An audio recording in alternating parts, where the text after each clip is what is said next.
नमस्कार साथियों, आज हम अपने इस वीडियो में लोकसभा चुनाव 2024 में राजस्थान की 25 लोकसभा सीटों का चुनाव के बाद का चुनावी रुझान क्या है, ओपिनियन पोल क्या है, उसके बारे में आज हम अपने इस वीडियो में चर्चा करेंगे कि कौन सी पार्टी है वो किस लोकसभा क्षेत्र से चुनाव जीत रही है, कौन सी पार्टी कहाँ बढ़त बनाए हुए है, इसके बारे में हम चर्चा करेंगे।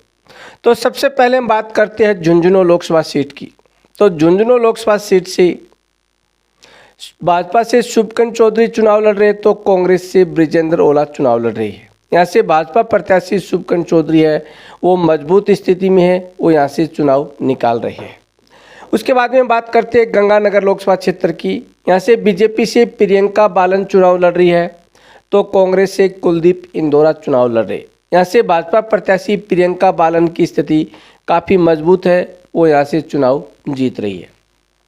उसके बाद में हम बात करेंगे बीकानेर लोकसभा सीट की। बीकानेर लोकसभा सीट से अर्जुन राम मेघवाल है, वो बीजेपी के प्रत्याशी है, तो कांग्रेस के प्रत्याशी है गोविंद राम मेघवाल। यहाँ से भी भाजपा प्रत्याशी अर्जुन राम मेघवाल है, उनकी स्थिति काफ़ी मजबूत है, वो एक बार फिर से यहाँ से चुनाव जीतते हुए नजर आ रहे हैं। उसके बाद में अगली लोकसभा क्षेत्र चूरू लोकसभा क्षेत्र से भाजपा से देवेंद्र झाझड़िया चुनाव लड़ रहे, तो कांग्रेस से राहुल कसवा लड़ रहे हैं।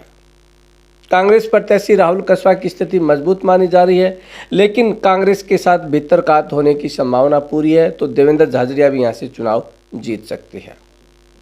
उसके बाद में अगली लोकसभा सीट है सीकर लोकसभा सीट से बीजेपी से सुमेधानंद सरस्वती चुनाव लड़ रहे हैं, तो कांग्रेस से अमराराम चुनाव लड़ रहे हैं। यहाँ सुमेधानंद सरस्वती और अमराराम दोनों में कड़ी टक्कर है, दोनों में नज़दीकी मुकाबला होने की संभावना है। उसके बाद में अगली लोकसभा सीट है, उसके बारे में हम चर्चा करेंगे नागौर लोकसभा सीट। नागौर लोकसभा सीट से बीजेपी प्रत्याशी है ज्योति मिर्धा, तो कांग्रेस संगठित आरएलपी प्रत्याशी है हनुमान बेनीवाल। यहाँ से दोनों में कड़ी टक्कर है, लेकिन माना जा रहा है कि हनुमान बेनीवाल के साथ कांग्रेस ने खेला खेल दिया है, यानी कांग्रेस ने हनुमान बेनीवाल के खिलाफ भितरघात किया है, तो यहाँ से भी भाजपा चुनाव जीत सकती है। उसके बाद में जयपुर शहर लोकसभा सीट, यहाँ से बीजेपी प्रत्याशी मंजू शर्मा है, तो कांग्रेस प्रत्याशी है प्रताप सिंह खाचरियावास। यहाँ से भाजपा प्रत्याशी की स्थिति है वो राजस्थान में सबसे मजबूत मानी जा रही है। ये सीट है राजस्थान का में बीजेपी का गढ़ मानी जा रही है। उसके बाद में दौसा से बीजेपी से कन्हैयालाल मीणा, तो कांग्रेस से मुरारी लाल मीणा चुनाव लड़ रहे। ऐसे कांग्रेस प्रत्याशी मुरारी लाल मीणा की स्थिति काफ़ी मजबूत मानी जा रही है। तो उसके बाद में बात करेंगे हम अलवर लोकसभा सीट की। अलवर लोकसभा सीट से बीजेपी से भूपेंद्र यादव चुनाव लड़ रहे हैं, तो कांग्रेस से ललित यादव चुनाव लड़ रहे। भाजपा प्रत्याशी भूपेंद्र यादव की स्थिति यहाँ पर काफ़ी मजबूत मानी जा रही है, वो यहाँ से चुनाव जीतने में कामयाब हो सकते हैं। उसके बाद में अगली लोकसभा सीट आती है जयपुर ग्रामीण लोकसभा सीट। जयपुर ग्रामीण लोकसभा सीट से भाजपा से राव राजेंद्र सिंह चुनाव लड़ रहे हैं, तो कांग्रेस से अनिल चोपड़ा चुनाव लड़ रहे हैं। यहाँ से राव राजेंद्र सिंह की स्थिति है वो काफ़ी मजबूत है, यहाँ से वो चुनाव जीतने में कामयाब हो सकते हैं। उसके बाद में आती है भरतपुर लोकसभा सीट से बीजेपी से रामस्वरूप कॉलेज चुनाव लड़ रहे हैं, तो कांग्रेस से संजना जाटव चुनाव लड़ रही है। भरतपुर की राजनीति में जाटों का दबदबा है, यहाँ से भाजपा प्रत्याशी रामस्वरूप कोले की स्थिति मजबूत मानी जा रही है।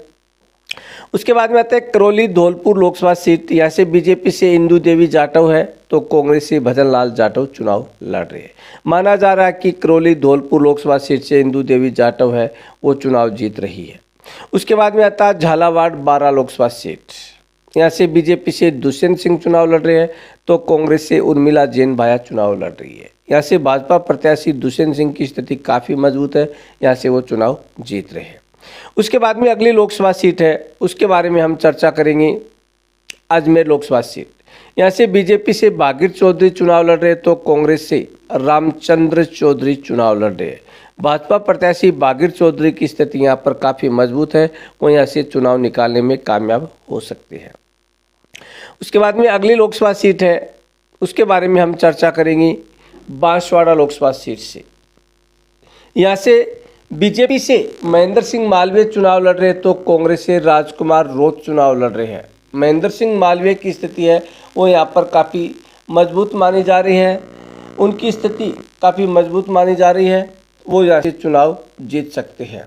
उसके बाद में अगली लोकसभा सीट आएगी, उसके बारे में हम चर्चा करेंगे। अगली लोकसभा सीट है बाड़मेर लोकसभा सीट। बाड़मेर लोकसभा सीट से त्रिकोणीय मुकाबला होने की संभावना है। यहाँ से बीजेपी से कैलाश चौधरी तो कांग्रेस से उमेद आराम चुनाव लड़ रहे हैं, जबकि निर्दलीय रविंद्र भाटी चुनाव लड़ रहे हैं। यहाँ से त्रिकोणीय मुकाबला होने की पूरी संभावना है।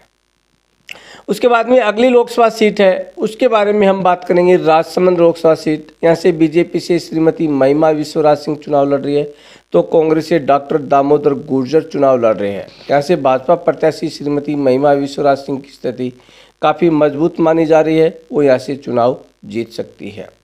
उसके बाद में अगली लोकसभा सीट है, उसके बारे में हम बात करेंगे। भीलवाड़ा लोकसभा सीट। भीलवाड़ा लोकसभा सीट से बीजेपी से दामोदर अग्रवाल चुनाव लड़ रहे हैं, तो कांग्रेस से सीपी जोशी चुनाव लड़ रहे हैं। दोनों प्रत्याशियों में एक कड़ी टक्कर है। दोनों प्रत्याशी है वो मजबूत स्थिति में माना जा रहा है। नज़दीकी मुकाबला होने की पूरी संभावना है। उसके बाद में हम बात करेंगे कोटा बूंदी लोकसभा सीट। यहाँ से बीजेपी से ओम बिरला चुनाव लड़ रहे हैं, तो कांग्रेस से प्रहलाद गुंजल चुनाव लड़ रहे हैं। दोनों प्रत्याशियों में टक्कर है। भाजपा प्रत्याशी ओम बिरला की स्थिति है वो काफ़ी मजबूत मानी जा रही है, वो यहाँ से चुनाव निकालने में कामयाब हो सकते हैं। उसके बाद में अगली लोकसभा सीट है टोंक सवाई माधोपुर। यहाँ से बीजेपी से सुखवीर सिंह जौनपुरिया चुनाव लड़ रहे हैं, तो कांग्रेस से हरीश मीणा चुनाव लड़ रहे हैं। कांग्रेस प्रत्याशी हरीश मीणा की स्थिति काफ़ी मजबूत मानी जा रही है। हरीश मीणा है वो टोंक सवाई माधोपुर से चुनाव जीतने में कामयाब हो सकते हैं। उसके बाद में अगली लोकसभा सीट है, उसके बारे में हम बात करेंगे। चित्तौड़गढ़ लोकसभा सीट, यहाँ से सीपी जोशी बीजेपी से चुनाव लड़ रहे, तो कांग्रेस से उदयलाल आंजना चुनाव लड़ रहे। भाजपा प्रत्याशी सीपी जोशी की स्थिति है वो काफ़ी मजबूत है, वो यहाँ से चुनाव निकालने में कामयाब हो सकते हैं। उसके बाद में बात करेंगे पाली लोकसभा सीट। पाली लोकसभा सीट से बीजेपी से पीपी चौधरी चुनाव लड़ रहे, तो कांग्रेस से संगीता बेनीवाल चुनाव लड़ रही है। यहाँ से भाजपा प्रत्याशी पीपी चौधरी है, उसकी स्थिति काफ़ी मजबूत है। पीपी चौधरी है वो चुनाव निकालने में कामयाब हो सकते हैं, यहाँ से वो चुनाव जीत सकते हैं। उसके बाद में अगली लोकसभा सीट आती है जालोर लोकसभा सीट। यहाँ से लुम्बाराम चौधरी बीजेपी से चुनाव लड़ रहे हैं, तो कांग्रेस से वैभव गहलोत चुनाव लड़ रहे हैं। दोनों प्रत्याशियों में कड़ी टक्कर है, लेकिन भाजपा प्रत्याशी लुम्बाराम चौधरी की स्थिति है वो काफ़ी मजबूत मानी जा रही है। लुम्बाराम चौधरी वैभव गहलोत को हराने में कामयाब हो सकते हैं। उसके बाद में बात करेंगे हम उदयपुर लोकसभा सीट। उदयपुर लोकसभा सीट से पन्नाराम रावत है वो बीजेपी से चुनाव लड़ रहे, तो कांग्रेस से ताराचंद मीणा चुनाव लड़ रहे। कांग्रेस प्रत्याशी ताराचंद मीणा की स्थिति है वो काफ़ी मजबूत है। कांग्रेस प्रत्याशी ताराचंद मीणा है वो चुनाव है जीतने में यहाँ से कामयाब हो सकते हैं। उसके बाद में बात करेंगे हम जोधपुर लोकसभा सीट की। जोधपुर लोकसभा सीट से बीजेपी से गजेंद्र सिंह शेखावत चुनाव लड़ रहे हैं, तो कांग्रेस से करण सिंह उचियारडा चुनाव लड़ रहे हैं। गजेंद्र सिंह शेखावत और करण सिंह शेखावत दोनों में कड़ी टक्कर है, लेकिन माना जा रहा है कि कांग्रेस प्रत्याशी करण सिंह उचियारडा की स्थिति है वो काफ़ी मजबूत है, वो यहाँ से चुनाव जीत सकते हैं। इस प्रकार से हमने राजस्थान की 25 लोकसभा सीटों का ओपिनियन पोल है वो हमने देखा है। आप भी कमेंट करके बताएं कि आपके लोकसभा क्षेत्र से कौन सा प्रत्याशी है वो चुनाव जीत रहा है, किसकी स्थिति मजबूत है। जय हिंद।